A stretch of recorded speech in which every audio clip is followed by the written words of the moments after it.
If you ever wonder why smart, capable professionals still get stuck in conflict, this episode will make it crystal clear. I'm naming the 4 things that drive all conflict and showing you how to resolve what's really going on so you can stop the drama and finally address the real issue. Welcome to Drama-Free Teams, the show for leaders who care deeply and want their teams to thrive without the drama. I'm your host, Dr. Annie Campanile. Let's shift how you lead so you can stop dreading conflict and start driving results. Last time I told you that conflict resolution is my favorite thing to do, and I meant it. It really is. I've been so curious for decades now about how to help myself and others communicate more effectively, especially when we're stressed. So today I'm going to share with you the 4 things that I always see driving every conflict.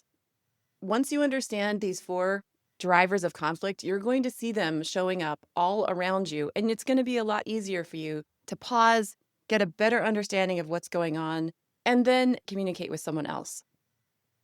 So 2 things I want you to consider. The first is conflict is natural, but drama is optional. And that's why this podcast is called Drama-Free Teams, because as humans with different opinions and different needs and strong emotions, it's natural that we're going to have conflict at times, even at work, especially when you're in healthcare or another high-stress environment where people are in survival mode all around you. Patients might be stressed, their families might be worried, coworkers might have had a difficult morning, they might have just had bad news, and everybody comes into the workplace braced for crisis. Well, that puts our nervous systems on edge into that fight, flight, freeze, or please state, and that short circuits our ability to think clearly. Okay, so this is why conflict is natural, but drama is optional. Why do I say that? Because each of us is responsible for calming our own survival response. I've had a lot of people over the years say to me, once they understand what I'm going to share with you today, well, I'm just going to not react anymore. And they put that pressure on themselves and the expectation that they won't react and other people should never have reactions. Okay, that's not really helpful because guess what? Your survival response is a good thing. It's there to protect you when you're actually in danger. Going into that survival state of fight, flight, freeze, and please is not a sign that we're doing something wrong.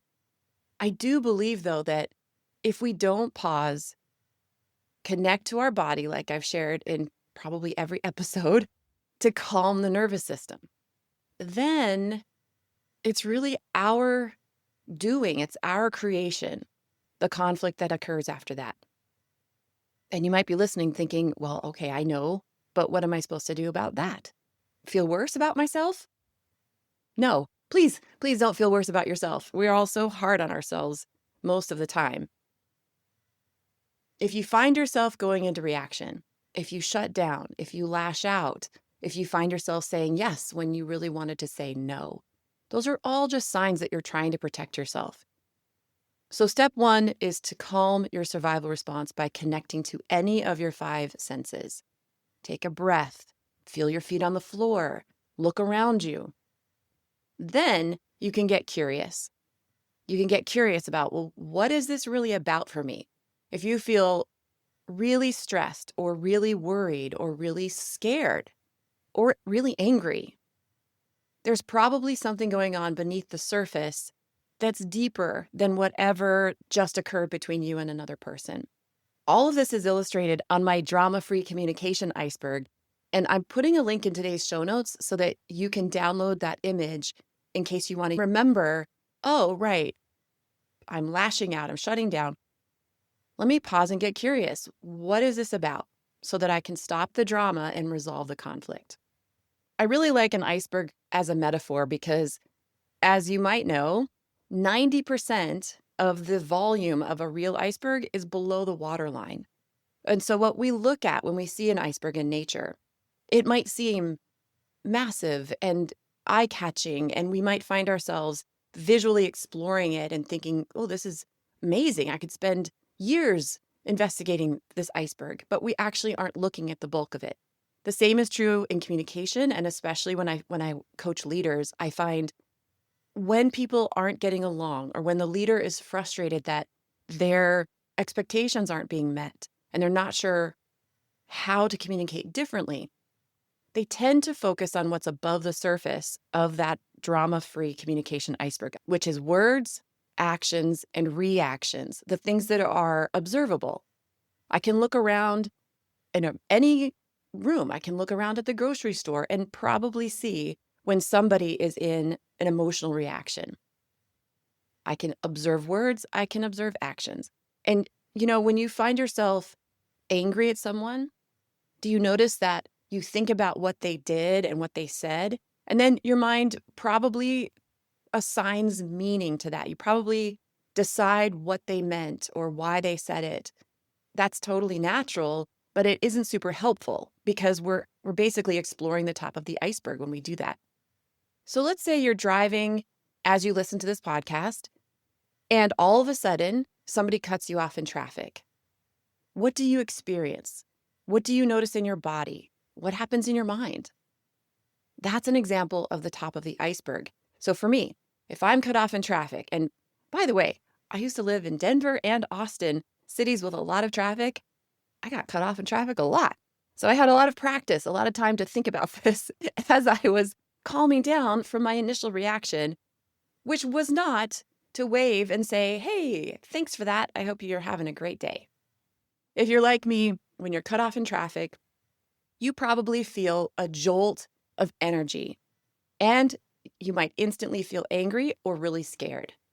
Your body tenses up, you focus on the other driver, and, a few choice words might leave your mouth. All of that is an example of what's obvious in communication, what's above the surface on that drama-free communication iceberg. Words, actions, reactions.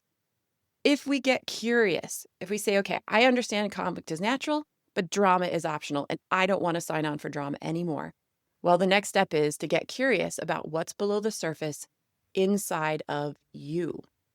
I'm going to tell you the 4 things that you will find there driving conflict. And then I'm going to share a real story from an OR team that I coached many years ago, where there was conflict happening between 2 nurses for 6 years.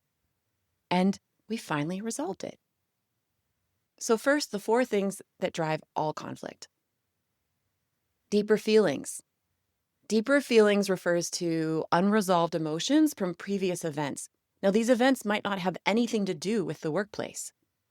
I talked with an employee once who was really having a hard time trusting her new manager. She was very upset. She was very convinced that her manager could not be trusted. And when I asked her why, what is this manager doing that's telling you she can't be trusted? The employee got tearful right away. And she said, literally, 20 years ago, my sister passed away. And when I told my manager that I would not be coming into work because my sister had just passed away, he said, well, that's too bad. But if you don't show up to work, you'll be fired. Whoa. Now, first, I had a wave of compassion for her. Clearly, she had experienced a traumatic event. Losing her sister was a traumatic event, and then it was compounded by the lack of empathy and compassion from her manager. Then I thought, wow, this event was 20 years ago, and it's still preventing her from trusting any manager. Her new manager had a different gender, a different age, and had only been there for a few months. But yet this woman's mind was projecting onto her all of the deeper feelings that she hadn't yet healed related to that event from 20 years before. If you're a leader listening, is that something that you need to resolve? No, you don't need to, and you can't. But it can be something good to recognize. What I recommended to that employee was that she reach out to employee assistants, to a counselor, to get some support in healing from her loss. I don't honestly know if she did or not. But that event stayed with me because it just, again, highlighted how easily drama grows in the workplace when these below the surface items like deeper feelings are active. So deeper feelings is the first thing below the surface. The second is assumptions. Assumptions are not a bad thing. Our minds naturally make assumptions all the time. And when they're applied to inanimate objects like a chair or a door or a pair of pants, it's really helpful to have assumptions because that means we don't have to keep learning over and over again. What is this? What do I do with this piece of fabric? We know, oh, a pair of pants, you put it on. You don't even have to think about it. So the way that our brain functions in patterns and makes assumptions, again, is not bad. Nothing about ourselves is bad, in my opinion. It's just that it's helpful in some situations and not helpful in others. Making assumptions about objects can be helpful because it's pretty easy to check whether or not your assumption is accurate. On the other hand, making assumptions about another person's intention or what they will do isn't usually very helpful because usually those assumptions are driven by our survival brain's urge to protect us, which means they're usually negative. I'm going to save my story about assumptions because it's a doozy. First, let me tell you the other two things that are below the surface. So we have deeper feelings, we have assumptions, then we have unexpressed wants and unmet needs. Unexpressed wants is really important to notice, especially as a leader, because this is what drives so many team members of every level, by the way, not just frontline employees, but all the way through the executive suite. I see this happening. Let's say you've got an employee or a colleague who often complains to you and gripes that nobody is helping them or they do more work than everybody else. Have you ever noticed that if you ask, what can I do to support you? Their instant response is, oh, no, I've got it. And they downplay what they want. They don't say it or they deny it. That creates internal conflict. I want something, but I'm not letting myself have it. I'm not letting myself even ask for it. Now I have internal conflict. But guess what? It's going to come out toward others.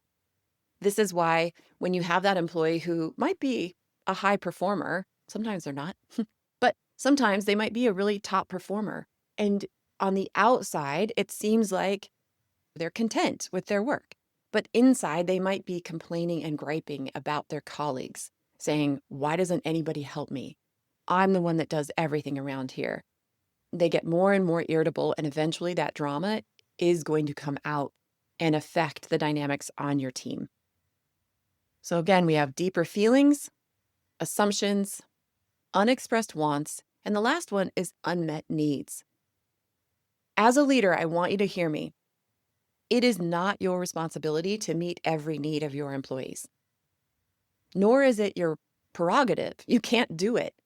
If you're listening to this and you're thinking, well, I don't even know what I need. I spend so much time taking care of other people or focusing on what other people need. I don't even know what I need. Well, great. That's step one. Really, step one is to get curious. You could even try it right now. Pause this podcast and ask yourself, what's one thing that I need right now? It's a lot easier to answer if we narrow it down to one thing as opposed to asking a broad question, what do I need? Then your mind might overwhelm you with all kinds of things that you can't absorb in the moment. The reason this is called the drama-free communication iceberg is that when anyone takes responsibility for understanding what's going on below the surface inside themselves and resolves it, drama gets resolved. And wow, it's so great when a whole team of people get curious about this because remember, everybody has their own iceberg. So if you're listening and you're a person who likes to help others, you might have thought of many different people as I was describing deeper feelings, assumptions, unmet needs, and unexpressed wants. That's great, and I would love it if you shared this episode with them. But then bring that attention back to yourself. Give yourself the gift of understanding your own iceberg first. Think of it like the oxygen mask on the airplane. If you want to help reduce drama on a team, if you want to help build relationships and build a positive culture, the first thing to do is to get really comfortable calming your own survival response and then understanding what's below the surface for you so that you can take care of it. All right, I promised you a story, and here it comes. In my first job at a hospital, so I've been working as an executive coach in healthcare systems for 20 years now. In my very first hospital, the surgery department had a culture that drove out directors. People were so mean to each other. That's just as plain as I can say it. They were mean. And in the previous 3 years, this surgery department had had 4 different directors. So their new director, who was the 5th director in 3 years, scheduled a meeting with me, and she said, I am determined. I am not going to be driven out by this culture. I'm going to change it, but I don't know how. And one of the biggest problems I have found is that there are these 2 nurses that have a lot of influence. They've been there a long time, but they will not work together. And the manager, the supervisor, the charge nurses, the previous directors, everybody has created all these workarounds so that these 2 nurses don't have to work together. And that's wasting so much time and energy. And there are other team members who are pretty resentful about it. So how do I tackle this conflict? Well, first, I shared with the director the drama-free communication iceberg.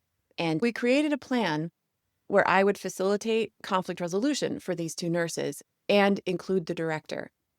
I met with each of the nurses individually to understand their perspective. And as I was listening, I was constantly wondering, what is this person's primary survival response? Is it fight? Is it flight? Is it flee? Is it please? I explained to them how their survival response was driving a lot of their frustration and distress. When they first came to me, each of them was very strongly pointing the finger at the other one as to why they were upset, why they were frustrated, why they couldn't go to work without anxiety.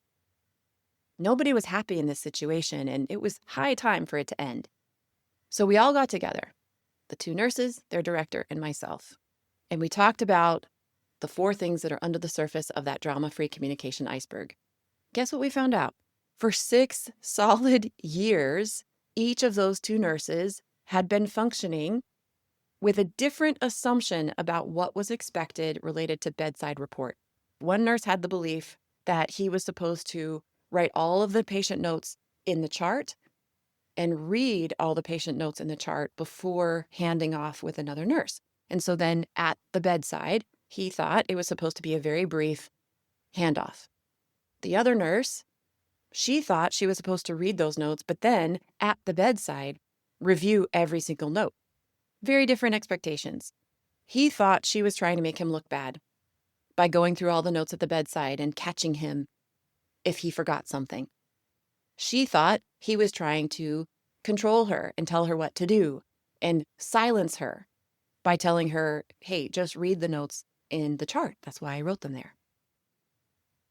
That is one core assumption that was driving all the conflict between these 2 people. How is that possible? Well, because each of them had a really strong fear of doing something wrong and getting in trouble. Seems ironic because they had been talked to repeatedly over the years about their conflict. But up until then, nobody had understood how to help them resolve it. I don't know how often I've heard leaders say, just go work it out. You're professionals. You should be able to talk to each other. Well, I agree. It would be great if everybody could just suddenly communicate effectively when we tell them, hey, you should go talk to each other. Because of our lovely survival responses and the fact that most of us don't learn how to resolve conflict productively, we do get to these states where we're educated professionals. We might even be in the executive suite, and yet we still don't have that knowledge of how to understand what is driving conflict and resolve it. Once those nurses were able to hear each other express what they thought the expectation was, I turned to the director and I asked her, what is the expectation? Let's clear this up right now. This was so efficient. I mean, really, our meeting was no longer than 90 minutes. I think it might have been 60 minutes. So right there in the moment, she kept her own nervous system very grounded. She had no emotional reaction, no shaming, no nothing. She was very neutral. And she said, I'm so glad this came up. Let me clarify. She clarified what the expectation was. I helped these two nurses understand that at the core, each of them had been trying to do the right thing. It really wasn't about trying to make the other person look bad or make a mistake. It wasn't about the other person at all. Their behavior had been about their own internal iceberg, the assumption of what they thought was expected, as well as deeper feelings related to all the previous years of conflict that told them, I am not safe with this person. Now, you might be wondering, why did neither of them ask their leader before this what is expected? That's what happens when people get into that conflict state and it's not resolved. Your survival brain takes over and tells you it's not safe to ask, it's not safe to speak up. I better just keep my head down and do my job. Okay, so if you have people on your team who do that and their behavior is not what you're expecting, and you have tried to be clear about expectations, but their behavior doesn't change, please download this iceberg. Show it to them. Literally, I've given you guidance in that blog post that's linked in today's show notes so that it can be easy for you to print off the iceberg and then show it to someone and use it to help resolve drama. I am not exaggerating. I am not making this up when I tell you at the end of that meeting, those two nurses were both smiling and they spontaneously hugged before leaving the meeting room. After they left, the director and I just stared at each other for several minutes. Neither of us honestly could believe we had made that much progress in that time. There had been prep work. I do want to say that. This wasn't just a 1 hour poof, it's all better. But when it came down to it, they resolved their conflict. Now, does that mean they became best friends? No, that was never the expectation. The expectation was that they're professional, that their leaders no longer had to manipulate schedules of the whole team in order to prevent them from working together. We needed the drama to stop, and it did. There's a lot that can happen very quickly and easily once you figure out what's going on below the surface, driving the conflict, and resolve it. So if you find yourself in the midst of conflict, use that as an opportunity to get familiar with your own iceberg. That's what has to happen first. The leader has to go first. And even if you're not in a formal leadership role, if you want to help someone else resolve their own drama and their own conflict, you have to be practicing it yourself first. Otherwise, it just is an intellectual activity. But conflict is not intellectual. Conflict is in the body and it's below the surface in our emotions and in our assumptions and our unexpressed wants and our unmet needs. Next time, I'm going to give you a replay of the most popular episode of the year. And this is how to be a bowl, not a sponge, so that you can be both empathetic and strong, holding space for other people to explore their icebergs, to feel their feelings, and then you leave that conversation without carrying their energy with you.